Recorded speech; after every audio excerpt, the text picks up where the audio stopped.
budget for the first time in a long time. There appears there might be some extra money left over, and it hasn't happened in a while. I want to know what your priorities are. How do you intend to spend that money? Or what do you intend to do with that money?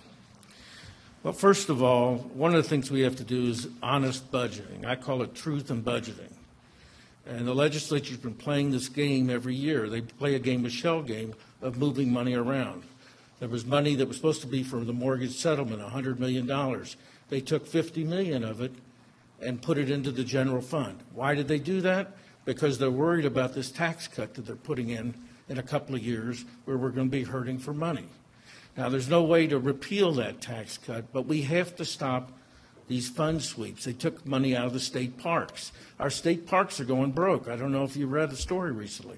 Now, I have no problem with public sector working with private sector, and maybe that's a good idea.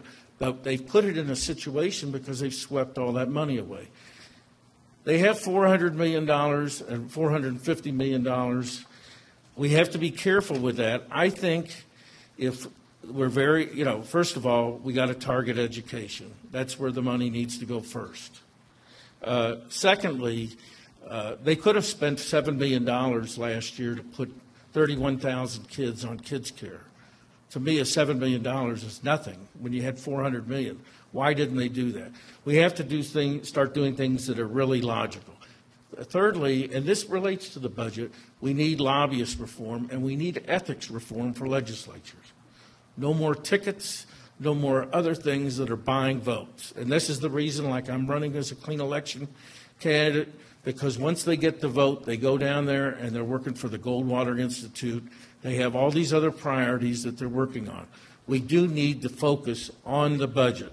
But I would say education is number one, health care is number two, and those are the main things I would focus on. I have one other issue that I think would help save people money, and this doesn't get brought up much.